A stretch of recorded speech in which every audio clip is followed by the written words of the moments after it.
Olá, muito boa noite. Estação Hamburgo desta terça-feira, hoje 22 de setembro de 2020, está no ar, não ao vivo, né? Ontem à noite fizemos um programa ao vivo, amanhã à noite temos programa ao vivo, mas a gente ainda está nesse compasso, respeitando muito, né? Evidentemente, o momento que a gente vive. E só assim, para a gente poder fazer conexões também tão maravilhosas quanto a gente vai fazer na noite de hoje. Eu quero primeiro fazer um agradecimento especial às faculdades EST e NH, que nos brindaram com essas duas presenças especiais nessa noite de hoje, porque, evidentemente, eu fiquei encantado quando a gente pôde conversar na semana passada sobre liderança compartilhada. Esse curso que está rolando a partir do início do mês na INH, é uma união entre o NH e da EST, um ambiente totalmente digital, sincronizado com os dias que a gente vive, né? Perfeito com os dias que a gente vive. E a gente pode falar, explorar um pouco mais o universo riquíssimo dos talentos que a gente tem presentes nesse espaço, nesse movimento chamado liderança compartilhada, esse curso proposto pelas instituições.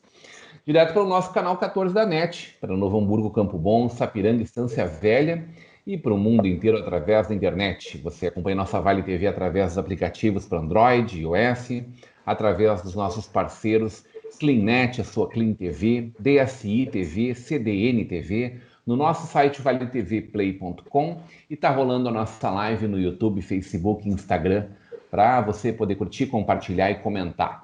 Comentários através do nosso WhatsApp, 99750-1414. Horários alternativos aqui no nosso canal 14 da NET ou no nosso canal no YouTube. Comentários que não estarão sendo lidos, né, ao longo do programa, já que a gente está gravando no meio da tarde desta terça-feira. Mas que a gente vai interagindo com vocês ali através das redes e eventualmente encaminhando para os nossos convidados especiais desta terça-feira. Quero saudar de pronto o evento que aconteceu na manhã dessa terça-feira, aqui em Sapucaia, né, do ladinho da gente, que foi a inauguração, né, inauguração de mais 3,5 km da nossa RS 118, da sempre RS 118, né? Uma das coisas, Fábio e Ricardo, que a gente não sabe como se constrói, mas elas vão sendo assim, e ficam, e vai, e andam. Olha, tem coisas que travam de uma forma que não tem explicação, e é o absurdo que a gente vive em dias de hoje. Então a gente inaugura e comemora mais um viaduto, mais 3,5 km de extensão dessa rodovia, e agora só falta a ponte, que está a pleno vapor, até outubro deve ser inaugurada. Claro, temos eleições aí na sequência, né? Deve ser inaugurada, então, esse pedacinho que é essa ponte sobre o nosso trem, né? Sobre o Trenzurb, sobre a avenida ali de Sapucaia. Mas felizes porque são mais de 30 mil veículos que passam por essa rodovia todos os dias. São as coisas que dentro do ambiente corporativo, privado, a gente não consegue conceber. Não pode um projeto durar tanto tempo. Entre a ideação e a realização são quase 30 anos, são 16 anos de obra efetiva. Parte do que está se fazendo agora é recuperar a malha asfáltica que se fez lá 16 anos atrás. Quer dizer, está tudo errado, evidentemente. O governo que anuncia aí um investimento de mais de 60 milhões de reais em recuperação asfáltica em várias rodovias do Rio Grande do Sul, mas que, por outro lado, também está discutindo esse projeto, o projeto de reforma tributária disfarçado, sabendo que nós precisamos encontrar um caminho. Se nós votarmos isso antes das eleições, o medo dos deputados é o desgaste político. Mas o arremedo de depois da eleição, com certeza, é muito pior, porque a proposta que vai sobrar para nós antes desses 90 dias, respeitando o ano tributário, ele é uma proposta um pouco melhor para todos nós que pagamos energia elétrica e combustível com 30% de ICMS. Para nós que pagamos 18% hoje. Então, veja bem, nós estamos aí entre a cruz e a caldeirinha. Alguma coisa vai ser feita. É certo que vai chegar no final do ano, os deputados vão aprovar alguma coisa. Então, por que não fazer um sistema um pouco melhor agora? Ele abriu mão de parte daquela ideia de oneração da folha de pagamento, da nossa cesta básica, né? De oneração dos carros do ICMS, do IPVA dos carros de 40 anos, puxando para 30. Enfim, é a hora da gente discutir isso agora, de forma madura e inteligente, e não depois, onde com certeza vai ser ainda muito pior. Mas não é disso que a gente vai falar essa noite. Isso já foi pauta na reunião no nosso Estação Hamburgo da sexta-feira passada, com o deputado Sur e o Carlos Schwartz. E hoje eu convidei duas pessoas muito especiais para seguir conversando com a gente sobre desenvolvimento humano, sobre desenvolvimento das nossas ações dentro das organizações, desenvolvimento de carreiras, liderança compartilhada é o nome disso que a gente está falando aí, que é essa proposta que NH e EST trazem para nós, e eu aproveito esses dois talentos para a gente conversar sobre isso, sobre coisas que aparentemente são simples, mas que estão carregadas, recheadas de uma série de conceitos e preconceitos nossos, racionalizados ou não, como o nosso medo de errar. Né? E olha, pelo que nós conversamos um pouco antes de começar o programa de hoje, a gente terá duas aulas maravilhosas, ou uma aula com dois catedráticos aqui nessa noite. Muito boa noite, professor Fábio Serrano. Bom te ter conosco. Bem-vindo. Boa noite, Rodrigo. Boa noite, Ricardo. Boa noite, espectadores do programa.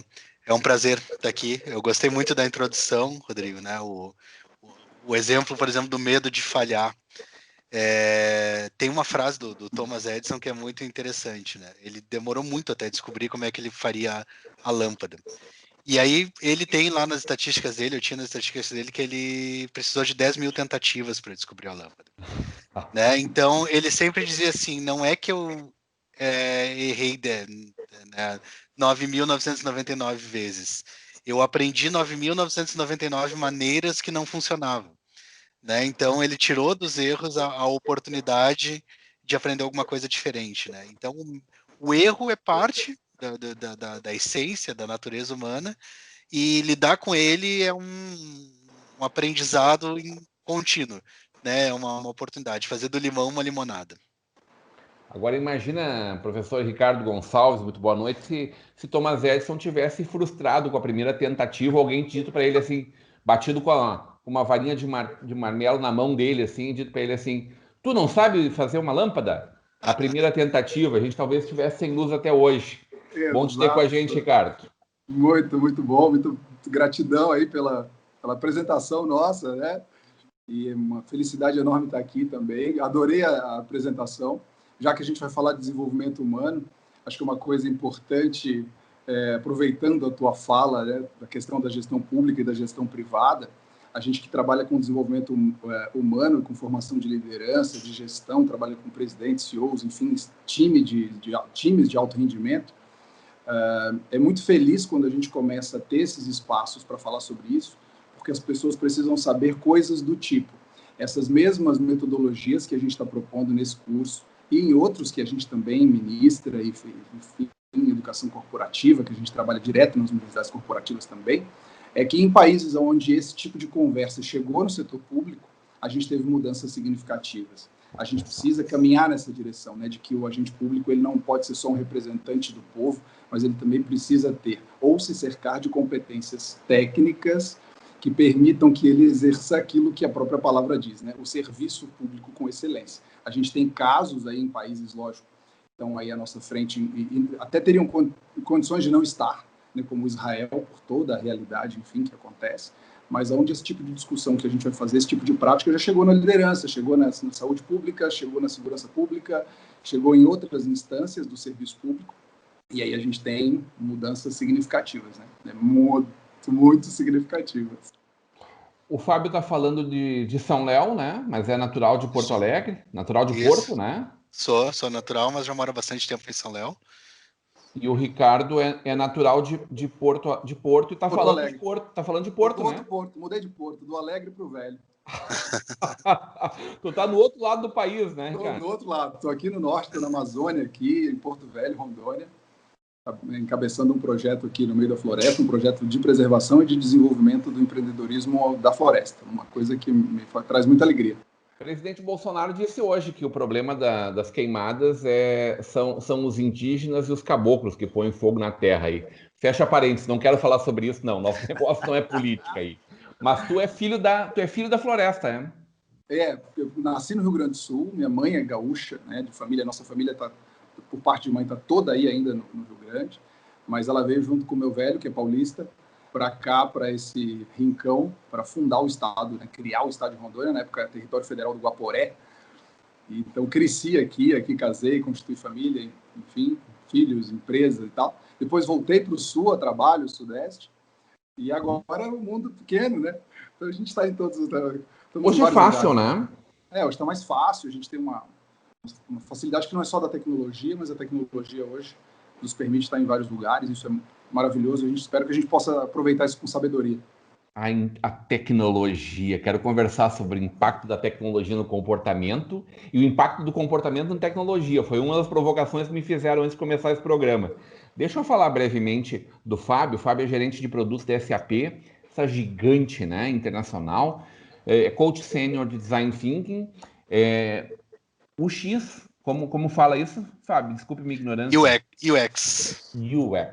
Ok, desculpe. User Experience. Desculpe, e metodologia, desculpe a minha ignorância, e metodologias ágeis, graduado em Ciências da Computação pela URGS, pós-graduado em Administração da Tecnologia da Informação, professor de pós-graduação em disciplinas de inovação na INH. Adoro discutir inovação. No ano passado, em condições normais de temperatura e pressão, toda quinta-feira era dia de debates na nossa Vale TV falando em inovação. Nessa semana a gente inverteu o debate desta terça-feira e vai para quinta-feira. Então, quinta-feira teremos a presença da nossa secretária municipal de educação, junto com o presidente do Sindicato Municipal dos Professores e com o presidente do Conselho. A gente não sabe precisar, de uns tempos para cá, o que vem antes, se as pessoas mudam seu comportamento porque novas tecnologias surgiram, ou se novas tecnologias surgiram ou surgem porque as pessoas estão mudando os comportamentos, né? Então, nós falávamos um pouco antes do programa a questão do WhatsApp. Será que o WhatsApp funcionaria em outras décadas, em décadas passadas? Vamos esquecer a questão da internet, obviamente, o WhatsApp precisa de internet para funcionar, né? Mas será que as pessoas que antigamente valorizavam tanto a questão da privacidade e tal, né, e do isolamento, separar bem o trabalho da vida pessoal, elas aceitariam ter invasão de privacidade via WhatsApp, né? Ou será que essa não separação da vida pessoal, da vida profissional, da vida amorosa, de todas as vidas que nós temos, que antes eram bem separadinhas, e o WhatsApp é uma das coisas que acaba unindo, né? Porque o cara está no trabalho, mas está falando com a esposa, né? Ou tá nas férias, mas está respondendo uma mensagem de trabalho. Será que isso funcionaria em outros tempos? Então, de uns tempos para cá, com esse avanço da tecnologia, aonde a cada hora a gente tem uma inovação, uma tecnologia disruptiva que veio para mudar completamente o mundo, será que isso funcionaria em outros tempos, né? Será que os comportamentos dos outros tempos, ou será que é uma coisa das novas gerações ou das novas necessidades, né? O Netflix lançou recentemente um documentário que é o Dilema das redes sociais, né, onde eles abordam bastante essa questão do comportamento e mostra como a gente é absorvido por uma tecnologia, né, absorvido não de uma maneira inconsciente, mas nós muitas vezes somos absorvidos por uma série de pessoas que sabem muito bem o que estão fazendo, né, pessoas que estão ali para roubar uma das coisas que a gente tem de mais precioso, que é o nosso tempo. Né? Então, a tecnologia, ao mesmo tempo que ela nos dá tempo, porque eu posso trabalhar de casa, não preciso pegar um trânsito para ir até Porto Alegre, para ir até Novo Hamburgo, para ir até qualquer lugar. Então, eu ganho aqueles minutos de trânsito, por exemplo, né? Ao mesmo tempo, quanto tempo eu perco olhando, né, vídeo de gatinho na internet, quanto tempo eu olho vendo receitas de produto de comidas que eu nunca vou fazer e tal. Então essa discussão vai longe, assim, mas a tecnologia e o comportamento, elas andam juntos, né? Um moldando o outro. O Ricardo é CEO da Academia Internacional de Líderes, Master Coach Trainer com MBA em Coaching e Gestão pela FESP de São Paulo, mestre em Teologia pela Faculdade ZEST, na área de Ética e Gestão, doutor em Teologia pela EST, com pesquisa sobre Coaching, Liderança, Gestão por Competências e espiritualização nas empresas. Professor de MBA em Gestão e Liderança pela Franklin Covey Brasil. Adoro Franklin Covey, adoro tudo que vem dele. Ô, Ricardo, essa provocação que o Fábio nos traz, como fica nosso comportamento aí? A gente acaba ficando um pouco escravo disso. Ele falou da questão da racionalização, né? Mas, de certa forma, todos nós acabamos por não racionalizar e ir direto no celular, né? Exato. Não é à toa, a gente tem uma nova Roma, né? Eu gosto de brincar nos meus treinamentos, que é o Vale do Silício, né? E nessa proposta de pesquisa dentro das organizações, a gente faz esse comparativo, né? O trabalho como nova instância religiosa, né? E a devoção, que nem sempre é ao trabalho, a devoção que nem sempre é à grana, que é a devoção à tecnologia, né? A devoção à distração, né? A fuga de sentido. E no Vale do Silício, o remédio, né, que é curioso para a galera que curte tecnologia, está justamente no seguinte: eles têm investido muito em gestão comportamental, né, em aumento de autoconsciência, explorar as múltiplas inteligências, justamente para a turma que cria isso, né, não fique presa a esse sistema e aí, obviamente, não consiga criar, não consiga fazer gestão comportamental consciente, seja refém, né, dos gatilhos neuroquímicos que a tecnologia traz, na direção, né, que o colega brincava há pouco, né, do vídeo de gatinho e outros tantos. E aí a gente tem apostado muito nisso, né, em tomada de consciência. Muita gente acha que a tecnologia pode ser um problema, ou que tem muita coisa que acontece de ruim, etc. A gente que aposta em educação, né, somos outros sacerdotes, né, os sacerdotes do conhecimento, a gente aposta no oposto disso, de que a consciência, a clareza de consciência, a tomada de consciência, a melhoria de consciência é que vai fazer o bom uso, né? O problema não está no instrumento, né? Se você entregar para mim um bisturi, eu com certeza absoluta vou fazer besteira, né? Vai se entregar na mão de um bom neurocirurgião, se você estiver precisando dele, ele salva a sua vida. Então a questão é a mão que usa, né? Um instrumento justo na mão de um injusto vai produzir um resultado injusto. O que a gente quer é justamente isso, com a liderança compartilhada, que as pessoas entendam que liderança não tem a ver com posição dentro de uma organização, entende? Que não tem a ver com essa discussão separada de público e privado, mas a gente entender que é uma tomada de consciência num mundo onde a interdependência e a interconexão, se não estava evidente, né, está evidente com a pandemia. Se as ilusões que movem as pessoas, algumas delas como a ilusão da imortalidade, né, as coisas importantes deixo para amanhã. Essa é a definição clássica de alguém que está acometido da ilusão da imortalidade. E se o amanhã não chega? Então, hoje a gente sabe que para alguns, muitos milhares, infelizmente, o amanhã não chegou, né? Então, a gente precisa também tomar consciência disso. Nos exercícios da liderança compartilhada, a gente vai falar aí sobre a morte da empresa, mas a gente também precisa refletir sobre isso, né? Sobre importância e urgência, sobre relevância e significado, para que a gente... Isso é muito mais do que gestão de tempo. Isso, na verdade, é ir para o essencial da vida. Muito mais. Se a gente pegar todas as grandes ferramentas de performance, né, o coaching, por exemplo, e outras metodologias, vêm do esporte, onde uma fração de milésimo de segundo faz uma diferença imensa, imensa entre um resultado e outro. Eu gosto de dizer nos treinamentos que a gente tem que parar de usar relógio digital, né? E se usar o relógio digital, ele tem que ter o ponteiro do segundo. E quando a gente olhar o ponteiro do segundo, a gente tem que parar de contar 1 segundo, 2 segundos, 3 segundos, e contar 1 vida, 2 vidas, 3 vidas. E aí a gente começa a ter uma noção, né, de que os gregos tinham, né, essa noção muito clara das diversas dimensões do tempo. A gente às vezes se esquece disso, porque a palavra tempo, na nossa língua, não consegue traduzir por si só todas essas dimensões, né, da dimensão daquilo que é essencial, daquilo que precisa esperar e daquilo que urge, daquilo que requer de nós, né, um pouco mais de energia, um pouco mais de força para superar resistências. Entendi. Isso é uma defesa tua de consciência, de expansão da consciência, compreensão de como racionalizar isso? Exato, porque se o tem que ser um processo racional. Porque a racionalidade, se a gente entender como a gente entende no Ocidente, como algo separado da emocionalidade, ela é justamente isso. A racionalidade funciona como uma faca muito bem afiada. Ela serve justamente para a gente cortar, segmentar, dividir para entender, para a gente conseguir possuir, para a gente conseguir assimilar.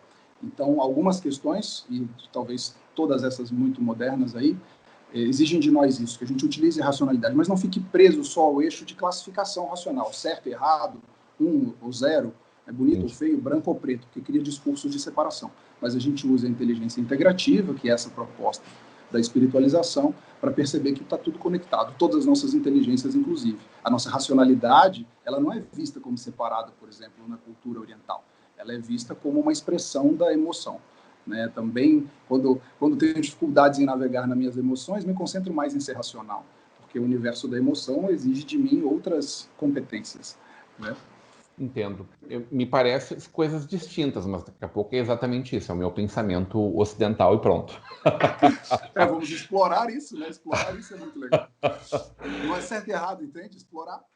Mas acho que o mais interessante do que a gente discutir isso hoje é a gente pensar num pedaço disso que é a espiritualização nas empresas. Exato. O que é isso? Como é possível desenvolver isso? Porque a gente tem o ambiente corporativo como um ambiente cartesiano, né? Exato. Reto, não são linhas curvas e nem difusas. Elas são início, meio e fim. Né? Exato. A questão da espiritualização nas empresas é justamente uma percepção de que, apesar de que, lógico, existem ambientes assim, como você narra, esses ambientes, eles têm integrado mais da vida humana, certo? Hoje, talvez mais do que nunca, né? De que essa ideia de levar trabalho para casa, ela chegou numa instância agora que, né? Então, assim, quando a gente entende isso e a gente não despreza essa natureza, a gente começa a entender o seguinte. Por exemplo, em 1990, o professor Daniel Goleman trouxe para o mundo uma coisa que já era pesquisada há muito tempo, mais tempo, inclusive, né? De que quando a gente trabalha a inteligência emocional, a gente consegue uma maior fluidez das competências de um sujeito para que elas apareçam no seu comportamento. Às vezes o sujeito é muito competente para dentro, né? Ele não consegue fazer com que aquilo apareça no seu comportamental. Um exemplo clássico é uma pessoa que se comunica muito bem, mas você coloca ela diante de uma plateia e ela trava. Quer dizer, a competência de falar bem, de comunicar-se bem, está ali. Mas para ela virar uma competência de falar bem em público, se eu tenho uma navegação emocional ruim, a competência não aparece na flor do comportamento. E ele bombou com isso, né? Isso se esparramou pelo mundo inteiro, está fazendo cursos, inclusive, no Brasil disso e tal, e isso está muito em alta no ambiente corporativo. Por que entrou, se era tudo tão reto? Porque, eu brinco, né? Eu digo que o capitalista não é bonzinho, mas ele olha para aquilo que dá resultado. Opa, trabalhei com a emoção humana, tenho mais resultado, então isso é bom para a empresa. Isso está na história do RH, né? O RH foi se anexando de coisas e de profissionais e de conhecimentos ao longo do tempo. Só que agora a gente vive já há bastante tempo, né, aquilo que o Harari, que é um cara veio lá do, né, ele é judeu, né, escreveu lá o Homo Deus, escreveu, né, a breve história da humanidade e tal. O que ele sacou? Ele sacou que a gente vive uma grande crise de sentido. E o que é a espiritualização? A espiritualização é, a semelhança da inteligência emocional, uma proposta de desenvolvermos a inteligência do sentido. Não é só a inteligência emocional que vai garantir melhores entregas. Por quê? Porque um ser humano ausente de sentido é um ser humano doente. Não é à toa que a gente tem tanta ansiedade, por exemplo, no ambiente corporativo. Tanta gente medicada, tanto estresse, tanta angústia, tanta depressão, tanto suicídio no Brasil, que são dados que se empurram para baixo do tapete, inclusive entre jovens nos seus primeiros empregos. Entende? Então, uma inteligência do sentido é uma inteligência que faz, né, para brincar com as palavras, muito sentido no ambiente corporativo. Há críticas nisso, né, de dizer, então quer dizer que Deus ajuda, vamos falar de Deus dentro da empresa para o cara se tornar mais produtivo. Essa foi uma primeira abordagem do tema, da espiritualidade nas empresas. Quer dizer, pode estar valendo também, inclusive. Pode estar valendo também, porque a gente vai ter empresas em que isso faz parte da realidade. As pessoas começam um dia fazendo uma oração, leem livros sagrados, isso faz parte da realidade delas. Mas isso é o que a gente chama de espiritualidade nas empresas, ou religiosidade nas empresas, se a gente quiser. A espiritualização é uma proposta diferente. É uma proposta da gente entender a espiritualização como um processo de desenvolver competências para estimular uma inteligência que até bem pouco tempo nem era considerada inteligência, mas que agora alguns chamam de inteligência moral, outros chamam de inteligência espiritual, outros chamam de inteligência integrativa ou de inteligência do sentido. Porque mobilizar adultos que acreditam que são livres, que acreditam na promessa do capitalismo de que se eles derem o máximo de si, tudo de bom acontecerá, sabe? De que eles podem devotar a sua vida a tecnologia, a ciência e a economia capitalista e que isso proverá felicidade no aqui e não no além-mundos, e manter essas pessoas realmente acreditando nisso, apesar de todos os indicadores de que isso não é uma verdade absoluta, é preciso que aquilo que se faz, os valores da organização, a visão da organização, a ética que há tanto tempo se discute e que a gente vê volta e meia a sua ausência em algumas práticas, né? Isso deve acontecer não só por discurso, mas por desenvolvimento. Para ficar bem claro, isso está ligado a, por exemplo, uma pregação comunista, ou isso é o que se fala de um capitalismo consciente? A ideia não é fazer divisões, né? A inteligência integrativa é justamente isso. Eu não preciso ser comunista para criticar o capitalismo, né? Porque se a gente for incapaz de criticar aquilo que está funcionando para nós, a gente é incapaz de aperfeiçoar, né? Então a gente só pode aperfeiçoar se a gente tiver a maturidade para criticar. E essa é a ideia, a gente conseguir criticar para aperfeiçoar. Enquanto não houver um modelo melhor, que a gente critique o que está aí para que ele se aperfeiçoe. Muito bem, eu quero saber que história é essa de Kill the Company. Adorei essa ideia aí. Como é que é isso? E a gente continua evoluindo dentro de liderança compartilhada. Depois do nosso intervalo, bate-papo que podia levar horas aqui, porque evidentemente, bom, levará dias a partir do curso que a ESF e a NH oferecem, né? Mas eu quero saber de vocês se o dever é da empresa promover isso ou se eu, como liderança, que tenho que buscar me aperfeiçoar e levar isso para os ambientes onde eu estou. Na volta do intervalo. A gente vai para um breve intervalo e volta já já.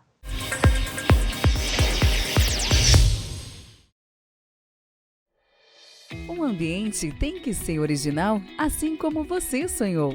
Por isso, a Brown Móveis possui padrões, medidas e acabamentos que materializam cada detalhe que você projetou para o office, executivo ou residencial. Nosso objetivo é entregar móveis como você sonhou. Brown Móveis Campo Bom, Rua Jorge Coque, 125, no centro de Campo Bom. Fone 3597-1465.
Estação Hamburgo de volta nessa terça-feira, 22 de setembro, e a minha alegria de poder estar conversando com dois craques aqui que já deram uma aula nesse primeiro bloco, e que a gente, como eu falava quando nós saímos do bloco anterior, podíamos falar por horas e horas e horas.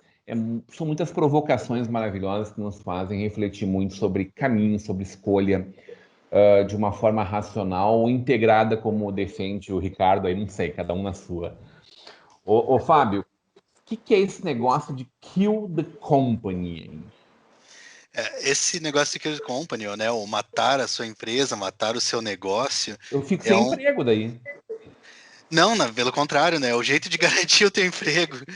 Eu explico. Esse é um dos tantos exercícios, ou uma das tantas técnicas que a gente vê no curso, principalmente na parte de modelagem de negócios, né? Onde a gente discute os novos modelos de negócio que o mundo oferece. Existe uma universidade chamada Universidade de St. Gallen, na Suíça, né? E eles mapearam 55 maneiras diferentes de ter um negócio, 55 modelos diferentes.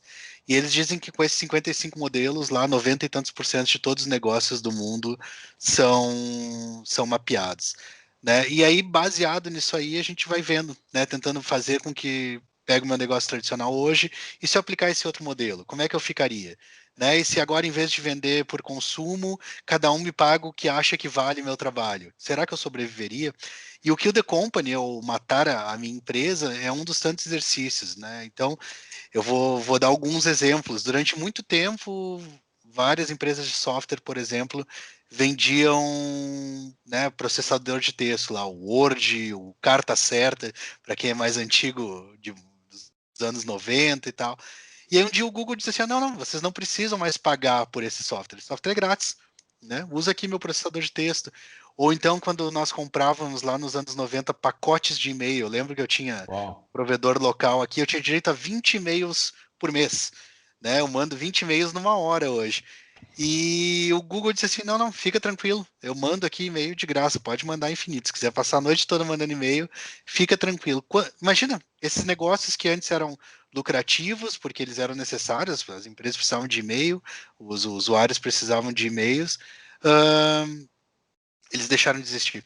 Né? E será que essas empresas fizeram algum tipo de exercício anterior, né, a essa tomada para saber, bom, se um dia meu negócio deixar de ser relevante, deixar de existir, quais são as outras alternativas?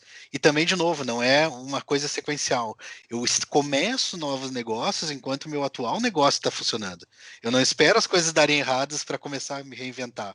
E várias das empresas que se adaptaram rapidamente à pandemia, elas já tinham feito um exercício parecido, não sei se tão estruturado quanto a gente vai propor no curso, mas elas já tinham começado a pensar nos planos B, elas já tinham entendido que, né, a concorrência estava muito grande naquele determinada área, naquele segmento, naquele tipo de negócio, né, e outras precisaram na marra se reinventar, e não tiveram, às vezes, capital, não tiveram expertise, não tiveram competência, ou não tiveram tempo para se reinventar, e essas empresas desapareceram. Né? Por quê? Porque elas só sabiam fazer aquilo de um único jeito. Talvez há anos, há séculos, né? Empresas centenárias fizeram isso.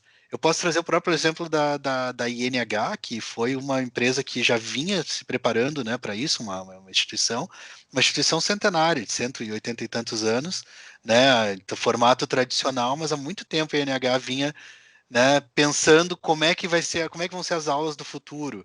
Né, a gente já vinha tendo, antes da pandemia, isso é uma coisa engraçada, de propósito oferecendo disciplinas online. Né, eu estava aqui na minha casa, podia estar ali na INH, porque eu moro relativamente perto da INH, mas não, de propósito eu dizia, vamos fazer essa aula de casa para entender como é que vai ser, né, um dia que o ambiente for todo digital. E aí o dia que precisou, porque não podia mais ter aula, a gente, num clique, né, estava tudo pronto, os alunos estavam prontos, estavam acostumados a ter aula virtual e nós continuamos como estávamos, porque já vinha trabalhando no plano B, né, antes da pandemia mesmo. Então, o exercício de começar a matar o seu próprio negócio começa muito antes dele precisar morrer por conta. Né, o seguro morre de velho. Isso tem a ver com outras formas de fazer dinheiro, de ganhar dinheiro? Tem várias outras maneiras de fazer, né? Eu trago também um caso clássico que talvez muitos de vocês tenham vivenciado, que é o caso da Blockbuster, né? A Blockbuster reinava no mundo com aluguel de fitas VHS, né? Ninguém nunca pensou que a liderança da Blockbuster estaria ameaçada. Um dia os caras... Nos Estados Unidos, tudo que é posto de gasolina tinha um Blockbuster, né? Por exemplo. Né? Qualquer lugar, né? E até perto da gente, Porto Alegre, tinha algumas Sim. mas nos Estados Unidos era como água, assim. E um dia uns caras bateram na porta do Blockbuster e assim, olha só, eu tô pensando em fazer uma coisa diferente. Né? Em vez do cara, ele vem, aluga uma fita, né? E aí se ele atrasar, eu vou lá e tem que pagar multa, se ele não rebobinar, lembra que tinha que rebobinar a fita, né? Eu pago a multa e tal. Deixa o cara pegar quantas fitas ele quiser. Ele paga uma mensalidade aí e ele vai pegando quantas fitas. Daí os caras disseram, não, tu tá maluco, né? Isso não... Eu ganho justamente em cima de multa, eu ganho justamente em cima do erro, digamos assim, do meu cliente, né? Não vamos fazer isso, não. Então lançaram uma empresa chamada Netflix, né? Que começou não com streaming, mas começou com mensalidade. E eles mandavam DVDs pelos correios. Né? E até hoje eles têm alguns desses contratos antigos, e eles ainda têm que mandar, porque os contratos ainda continuam valendo pelo correio, mas aí eles ficavam mandando, né, os filmes mensalmente por uma mensalidade. Então, alguém lá atrás já entendeu que aquele negócio ia morrer, que eu não precisava lucrar em cima do erro do meu cliente, eu podia co-criar com ele, eu podia co-participar, eu podia dividir o meu risco, o meu custo com ele, e aí todo mundo saía ganhando. Fábio, eu uso muito esse exemplo com algumas pessoas do circo, né? O circo, daquela entidade milenar, secular e tal, e depois um circo de Soleil que vem, que tira os bichinhos, que mexe em toda a estrutura, mas que põe som, luz, movimento, formas, e que hoje está em recuperação judicial, à beira da falência. Esse negócio não para nunca. Não tem fim. Infelizmente, né? O Não dado existe Schneider. segurança. Não, o dado Schneider fala, né, com bastante propriedade. Ele diz assim: o mundo mudou justo na minha vez.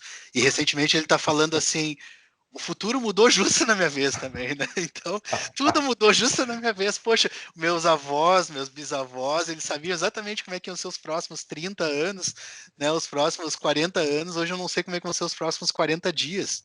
Né? Então, até há pouco tempo se dava o Covid, por exemplo, como resolvido na Europa, e agora tem uma taxa de infecção, de contaminação maior que a do Brasil, então a gente realmente não sabe o que vai acontecer. Né? E a questão do Cirque du Soleil, eles investiram muito em tecnologia, eles investiram muito em gestão, mas eles não conseguiram imaginar que talvez um dia as pessoas não poderiam estar presencialmente lá.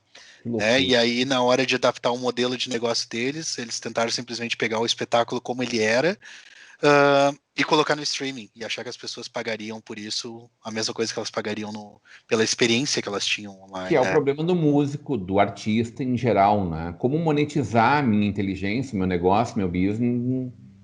Exato, né?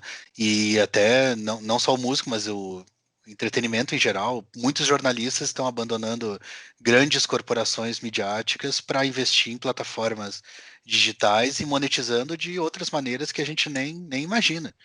Né? Então, desde a simples propaganda lá, alguém patrocina meu programa e tal, mas esses caras também fazem curadoria de conteúdo, né? Então, as empresas contratam jornalistas, por exemplo, para selecionar o que elas gostariam que os empregados ficassem sabendo de fontes diferentes, né? Que fugisse um pouco do mainstream tradicional. Então, todos os negócios estão se reinventando e não vai acabar. Não, Mas isso tem a ver também com a compreensão da gente como marca, né? Como todo mundo é sua própria empresa, né? Na verdade, as corporações hoje, elas são como a gente tinha aquele fulano e fulano associados, né? Hoje é fulano, e pode multiplicar, no caso de algumas empresas, por milhares de fulanos associados. Né? Então, eu estou lá para o desenvolvimento daquela empresa, para gerar lucro para aquela empresa, mas o eu presa também tem que gerar lucro. Né? E aí a gente vai pelo que o Ricardo está falando. O meu lucro não é necessariamente financeiro. Né? Existe o salário não financeiro, o salário emocional, por exemplo. Né? Eu me sinto acolhido pela empresa, eu me sinto desenvolvido dentro da empresa, né? Eu me sinto desafiado dentro da empresa. Né? E aí, às vezes, nessa nova geração, voltando para a questão do comportamento, existem uma série de pesquisas que mostram que a geração mais jovem aceita uma redução salarial, né? Ou seja, mudar de uma empresa para ganhar menos em outra empresa, onde eles vão ter outros tipos de experiência. Então, a experiência vale tanto quanto o salário. Né? Se eu digo para o meu avô que não vou, eu vou, né, sair da empresa que eu estou para ganhar metade, mas eu vou ser bem mais feliz, ele vai pegar a pá que ele usa lá para fazer a roça e vai dar na minha cabeça. Né? Então, imagina. Vou largar tudo para cuidar de tubarão na Austrália, né? Aquele emprego lá que estão oferecendo lá centenas, dezenas de milhares de dólares. O Ricardo, o Fábio provocava a gente lá no começo do primeiro bloco sobre esses vários compartimentos da nossa vida, né? Como era, né? E que hoje já não existe mais nessa divisão desses momentos. Hoje é uma linha, parece que única, assim, começa e não termina mais do eu, pai, marido, irmão, família, profissional, comunicador, enfim, tudo que a gente faz ao longo da nossa vida e que antes era bem compartimentadinho, né?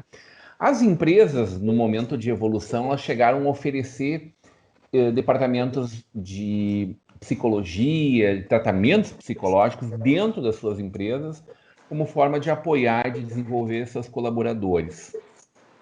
Coisa que alguns empresários olhavam e diziam assim, ok, mas não é muito espaço para mimimi, né? Para chororô, mumumu, como cada um quiser. A gente olha para isto hoje e compreende que os próprios gestores terão que ser os líderes de todos os gráficos que eles têm que olhar, de todas as máquinas que eles têm que conferir ao final de uma etapa, né, de todos os resultados dos trabalhos produzidos ao longo do dia e cuidar muito diferente, muito bem da sua equipe. É isso? O Rancharan fez uma provocação, né, algum tempo atrás, saiu na capa da Harvard Business Review, dizendo o fim do RH. Aí a turma, né, o Rancharan falou, então, uau, o que será isso? Né? Uma provocação dele justamente por isso, né? A gente repensar a posição da área de, vamos chamar de recursos humanos, como uma área estratégica, efetivamente, do negócio. Essa é uma promessa antiga que quem está no RH persegue, por exemplo, mas que nunca acontecia a entrega. Por quê? Assim como no Kill the Company e em outras circunstâncias, a gente acaba esquecendo, né? E o Nietzsche nos alertou disso, que a gente utiliza a palavra e, às vezes, utilizando a palavra, a gente tem a impressão de que a palavra nos diz a verdade, né? Mas a palavra em si mesma, ela não diz nada. O que vai dizer alguma coisa é o acordo. Aí a gente fala empresa, aí essa palavra disfarça o fato de que ela é pensada e vivida por humanos. Assim como a gente fala sociedade ou fala cultura, e essas palavras disfarçam o fato de que a gente tem hoje uma sociedade moderna líquida, né, como diz o Bauman. E essa liquidez da sociedade, quer dizer, essa incerteza permanente, ela faz com que diferentes papéis não tenham mais o seu quadrado muito sólido, né? É como se a gente vivesse todo mundo em cima de um iceberg e ele simplesmente derreteu, né? Sobrou uma outra pedrinha de gelo, a gente ainda tenta botar o pezinho em cima. Segura da onde dá. Quando tá com as pernas abertas, assim, quando vê, tá dentro d'água, numa fria danada, né? E aí vem essa questão de como é que a gente faz efetivamente para que o espaço de desenvolvimento humano não seja um espaço de mimimi, para que marcadores comportamentais, ok? E marcadores financeiros, por exemplo, eles estejam andando juntos. Pra você ter uma ideia, em alguns comitês de ética, quando se apresentava pesquisa que tentava cruzar indicadores comportamentais humanos com indicadores financeiros, os comitês de ética recusavam essas pesquisas, dizendo que não era plausível, não era concreto fazer isso. Hoje isso é muito mais do que análise de ambiente? É muito mais. Tem mais indicadores comportamentais que a gente precisa considerar? A gente já tem mapeado 16 padrões de comportamento, cada um deles com um conjunto de 28 comportamentos. A gente já tem 40 competências que já estão mapeadas no mundo inteiro. A gente já tem um conjunto de forças, que existe toda uma ciência chamada psicologia positiva, que é uma ciência nova, que surge lá na Universidade da Pensilvânia, Universidade de Nova York e outras, que vão trazer para a gente a ciência disso, para a gente sair do mimimi. Realmente, hoje a gente já tem software, já tem robozinho, né, fazendo ali o RH 4.0, quer dizer, processando esses dados, não é só o tempo que o cara está conectado, mas o tempo que ele produz, o quanto aquela produtividade impacta ou não, né, em gasto, em custo, né, ou em lucro efetivamente. Né. Outros indicadores, como esses não financeiros, também precisam ser considerados. A gente tem, por exemplo, a Google ganhando várias e várias vezes seguidas a melhor empresa para trabalhar no mundo. Quando você vai atrás da pesquisa para entender os indicadores, parte deles não tem a ver com grana, tem a ver com a experiência. Né, a experiência como núcleo de valor dos negócios. E na experiência, num mundo que promete o seguinte, olha, tu pode viver todos os teus papéis livremente, não tem mais fronteira. Então o cara quer viver a espiritualidade dele onde? Na empresa. Ele quer desenvolver as competências dele onde? Na empresa. Ele quer corromper os gaps que ele teve numa formação universitária ruim, que tem um modelo escolar antigo, às vezes, ele quer romper essa deficiência onde? Na empresa. Ele precisa aprender a se comunicar, às vezes a se vestir. Você imagina? A gente tem um profissional dress code company. O cara não sabe se vestir para o trabalho, velho. Olha, essa saia não pode, essa roupa não pode, essa barba não pode. Entendeu? Então, as pessoas, com uma sociedade líquida, a gente precisa entender que o processo educativo ele foi sendo jogado para outras instâncias. A família, né? Todo mundo fora de casa. Quem educa? Ah, não, a escola educa. Não, mas a escola mal dá conta de ensinar. Imagine educar. Não educa. Então vamos para a religião. Aí as religiões sofreram, aí a gente viu os dados do IBGE, esvaziamento, porque não estava comunicando, talvez, né, com a linguagem de quem queria uma experiência diferente. Aí, bom, então a igreja não dá. Vai para onde? A universidade. Um modelo, às vezes, idêntico ao modelo de 200 anos da escola. Sobrou para quem? Sobrou para a empresa. Então, hoje, quando a gente pensa no desenvolvimento de equipes, a gente está pensando realmente no filé mignon, para os veganos, na couve de Bruxelas, né, do que existe de mais moderno. É desenvolver as pessoas, é stop mimimi, let's do it, né, quer dizer, mas com competência. Stop mimimi, let's do it. Stop mimimi, let's do it. Mas vamos fazer com competência, vamos fazer bem feito, né, vamos medir indicadores, inclusive de felicidade. É muito interessante isso. O Goldman publicou uma matéria da Harvard muito legal, em que ele conseguiu evidenciar o seguinte: o clima organizacional ele chega a impactar os principais indicadores financeiros em até 30%. Quer dizer, a gente tem um sócio oculto na empresa que é o clima. E o que é clima? Clima é relacionamento humano. A gente tem neurônio espelho, a gente tem empatia, a gente tem uma série de processos que são tipicamente humanos, que não se esvaziam porque o ambiente corporativo é formal, sério ou qualquer coisa do gênero. E as pessoas querem essa promessa. Olha, a promessa do capitalismo é que eu vou ter dinheiro e ser feliz. E às vezes eu quero ser feliz primeiro, porque o dinheiro está demorando, rapaz, para sobrar. E ele quer ser feliz lá, né, na empresa. E aí a gente precisa olhar para isso, para que haja entrega, né? Essa é a ideia do sentido, do pertencimento. Hoje a gente tem um fenômeno que é a terceirização, né? Esse fenômeno de mudança de empresa para ganhar menos. A gente tem outros fenômenos como marca empregadora. Quer dizer, o cara entra na organização e não quer ser demitido. Olha, eu posso não ser mais útil aqui hoje, porque de repente mudou o cenário, mudou um projeto e tal, mas eu continuo sendo um cara que ficou 10 anos aqui. Como assim eu vou ser promovido ao mercado? Como é que esse RH não se responsabiliza em me colocar num outro lugar, porque eu vou levar 10 anos dessa marca, 10 anos de conhecimento, 10 anos de relacionamento, eu vou levar para lá e vou contar para os outros como é que foi. Então você não me trata muito mal, não, tá? Por quê? Porque as pessoas não querem se sentir usadas, né? Elas querem que a sua linha de carreira também seja assim. Então, diferentes papéis, claro, né? Diferentes instâncias de trabalho, muito interessante isso, né? Os RH já estão colocando, ao invés de demitir, recolocando. Por quê? Porque realmente reter talentos exige isso. E aí quem fizer mimimi fica fora do jogo. Porque, não entende isso? Não? Vamos dividir necessidades humanas com pessoas que têm mimimi e necessidades humanas com a galera que não tem mimimi. Então, a galera que entrega vai ter suas necessidades cada vez mais atendidas. Exemplo clássico disso, que tem a ver com a espiritualidade nas empresas, né, e não com a espiritualização, foi a construção das mesquitas para os funcionários muçulmanos da Google. Os caras param 5 vezes por dia para fazer suas orações e o espaço de trabalho abraça isso como parte do seu processo produtivo. Ô, Ricardo, e onde é que entra exatamente o profissional, a liderança diante do robozinho que está lá operando? Maravilha, foi um medo fantástico, né? Ainda é, né? Porque tirou muitos empregos, né? Em todas as áreas. Né? Os dados, a gente no Brasil não vi pesquisa só fora. Então a gente tem profissões que se imaginava não seriam impactadas pelo robozinho e foram, né? E muita gente da área de liderança, da área de gestão estratégica e tal, pensou, o robozinho vai roubar meu espaço. E é o que a gente está vendo, é o oposto disso. Né? O que o robozinho está fazendo vou colocar entre aspas e provocativamente aqui, ele está denunciando a baixa performance. Porque eu tenho realmente a leitura dos dados feitas a partir de uma premissa que é colocada na cabeça do robozinho. A subjetividade, o feeling, a camaradagem, né, o somebody love, tipicamente latino-americano, ele fica para o final da coisa. Quer dizer, olha, você está fazendo uma escolha, gestora. Os dados estão dizendo outra coisa. E o que a gente tem visto com a ideia do robozinho é justamente o seguinte: se os indicadores estão claros, não tem por que a gente jogar o jogo errado. O que acontecia na empresa, que a gente pode cair de costas, mas acontece, eu estou há muitos anos nessa praia, é o seguinte: você chega para um liderado ou para um líder do mesmo time e pergunta para ele o que é foco no cliente. Nossa empresa aqui, nós focamos no cliente. Pegar uma competência básica, né? Foco no cliente. É impressionante. Se você entrevista 20 pessoas, você tem 20 percepções diferentes do que é foco no cliente.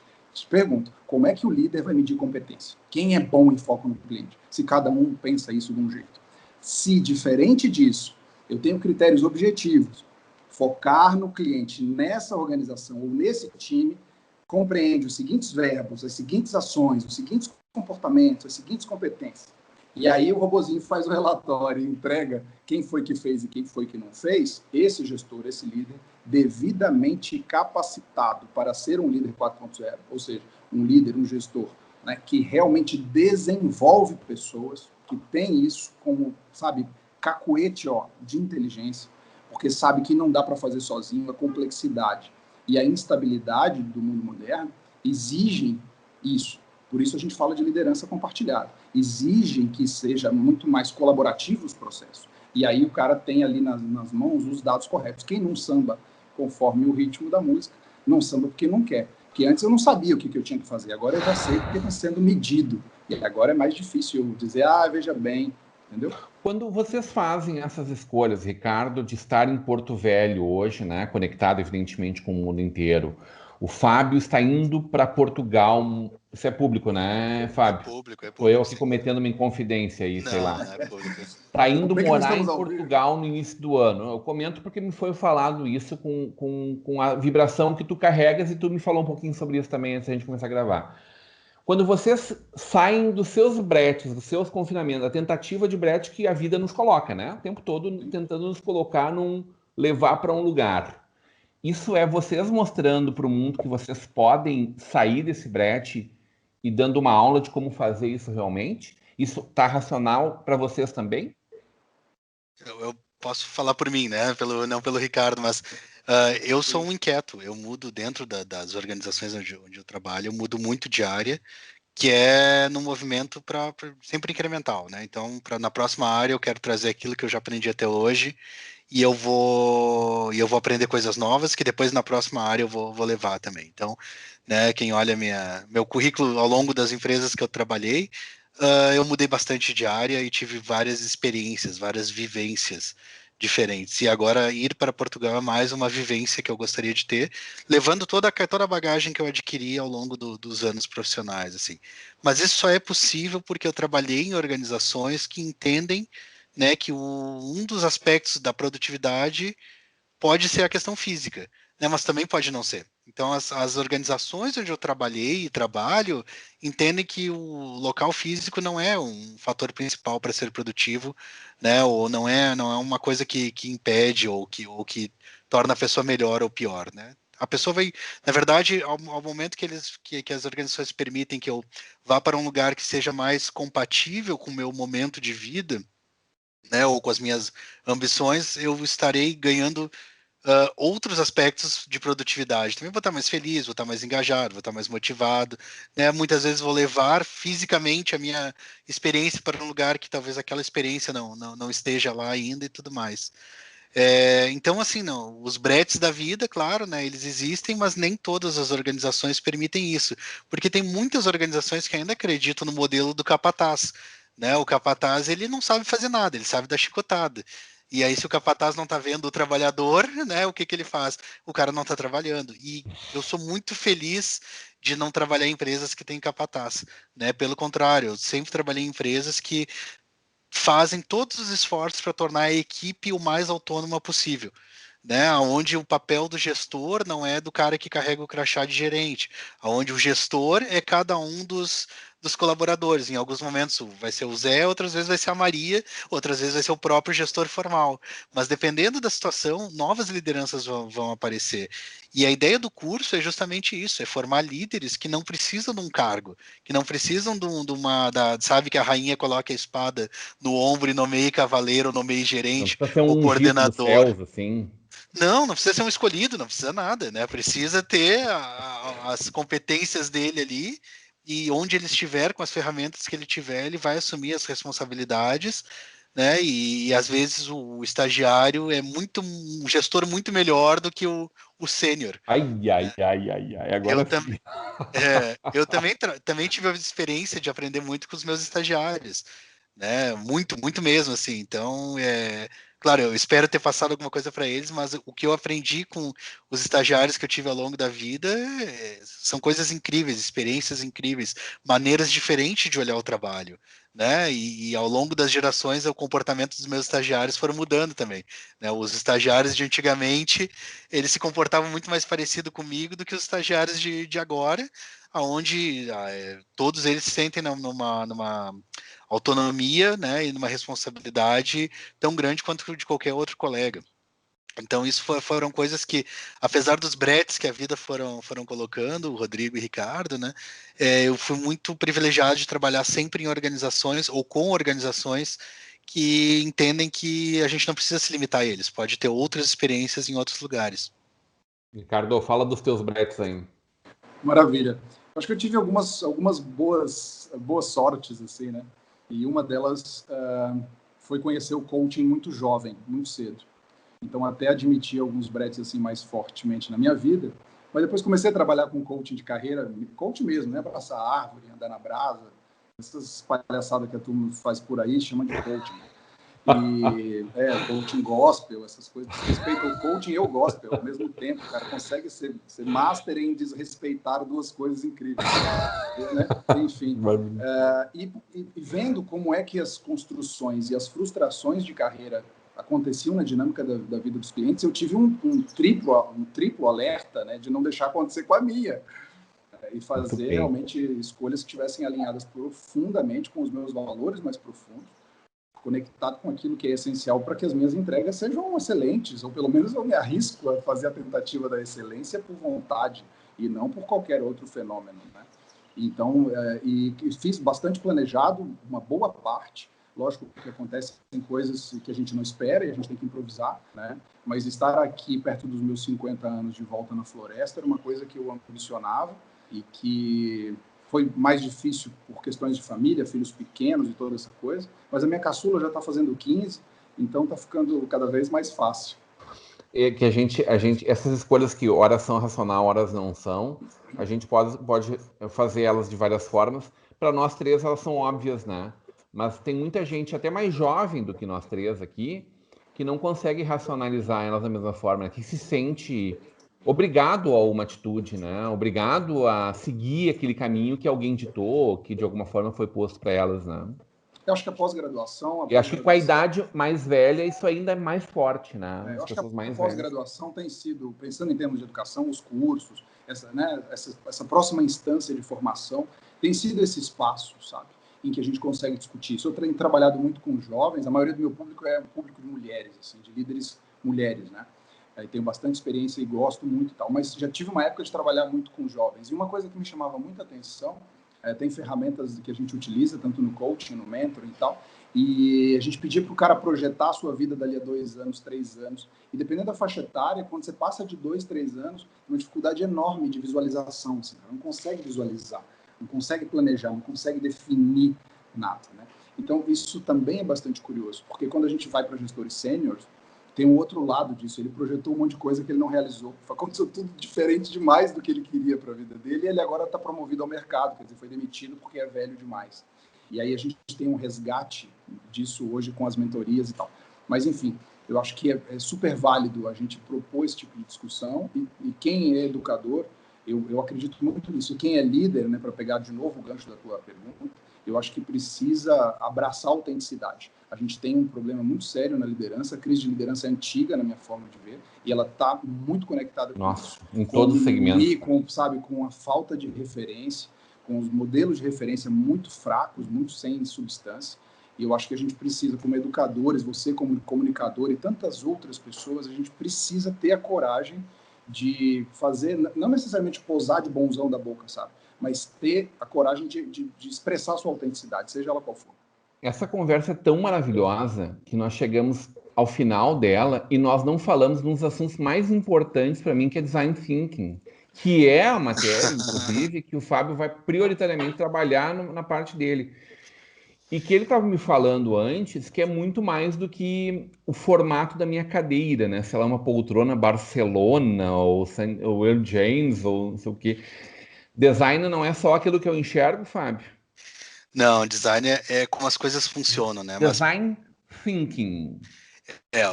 Vamos lá, vamos separar o design, né? O design é como as coisas funcionam, mas principalmente qual é o problema que elas resolvem, né? Então, um bom design não é uma coisa bonita, não é uma coisa cara, mas o bom design é aquilo que resolve o meu problema, né? Se é a solução, um produto ou serviço resolve o meu problema.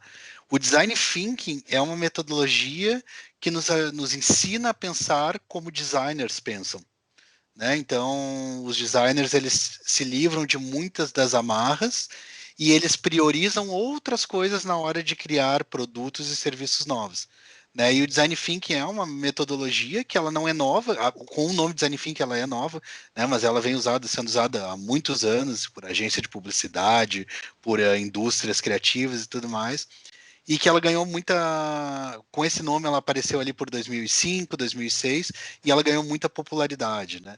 E ela é, ao mesmo tempo que é muito complexa, porque ela mexe com coisas humanas muito complexas, com desejos, né, com problemas, com valores, né, com necessidades básicas, ela é muito simples, porque ela é pensada justamente para, né, livrar das amarras e trabalhar com aquilo que nós começamos o programa, falando dos erros. Então, um dos aprendizados do Design Thinking é erra o mais cedo possível, né, para poder ser bem sucedido também o mais cedo possível. Então, as empresas que ainda pensam como antigamente, elas investem anos em P&D, lá em pesquisa e desenvolvimento, né, fazem projetos gigantescos para chegar lá no final e perceber que elas erraram. E aquilo custou tempo, custou dinheiro e muitas vezes é irreversível. Né? O Design Thinking diz assim, não, vamos gastar pouco tempo, gastar pouco dinheiro, mas vamos errar várias vezes. E com cada vez que a gente errar, a gente vai acrescentando mais e mais conhecimento, né? E num tempo bem mais curto, a gente vai ter uma precisão, uma acuracidade bem maior na solução que a gente entrega. Né? Então, em poucas palavras, o Design Thinking é isso, e nós Quanto trabalhamos... tempo tu vai ter para trabalhar isso? Essa disciplina nós vamos ter aproximadamente 20 horas para trabalhar. Dá uma boa base, porque É fantástico, evidentemente. Eu vou contar um segredo, 20 horas em aula, né? Eu não contei a parte que tem fora da sala de aula, que é a parte mais desafiadora, né? Então, tem trabalho suado. É aquela coisa, é uma aula que tu vai para casa e fica sonhando com ela, é isso? Sim, já aconteceu Tanto que ela te perturba. Já aconteceu de uma pós, né? De eu dar uma aula que acabava às 10h30 da noite, no dia seguinte ela começava às 8 da manhã, né? E os alunos não dormiram. Eles foram para um bar, né? Eles foram para um bar e nesse bar eles ficaram discutindo qual seria a proposta que eles fariam para o problema, e no outro dia eles vieram virado até o meio-dia, que é quando a aula terminava, assim. Então realmente mexe com as emoções, assim, mas mais do que isso, né? O curso todo ele sai da forma tradicional de ensino, né, com slide, um fala e os outros absorvem, né, onde a única fonte de informação é aquele ser iluminado chamado professor, que só ele sabe tudo, ninguém mais sabe nada. Ele comprou a verdade só para ele, né? E não, ele sai disso e diz assim, o professor tá ali, ele é um professor de natação, né, que ensina as pessoas a nadar numa maré de informação. Então, as informações estão espalhadas por tudo, e meu papel como educador ali na sala de aula, virtual no nosso caso, é assim, pessoal, vamos por aqui, deixa eu ensinar como é que dá uma abraçada diferente, deixa eu mostrar como é que faz, o teu caminho quem faz é você mesmo.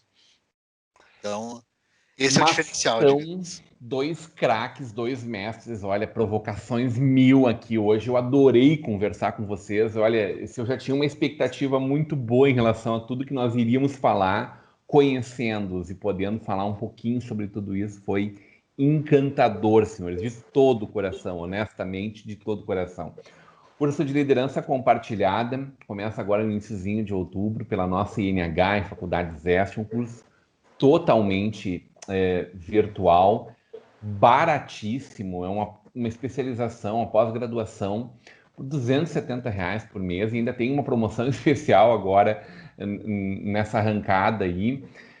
Achei fantástico tudo que o curso promove, e conhecendo cada uma das competências. Já tive a oportunidade de conversar recentemente com o Cerveira e com o Daniel Miller, que todos nós conhecemos aqui, que são 2 craques. Mas poder conhecer vocês e ampliar minha visão disso. Fábio Serrano, obrigado pela tua presença, teu ponto final, Fábio. Bom, eu convido todo mundo a participar do curso, né? Vai ser uma experiência, e a palavra experiência vai aparecer ao longo de todo o curso, porque a liderança compartilhada é lidar com experiências de pessoas lideradas ou como líder diariamente, né? Então vai ser uma experiência maravilhosa.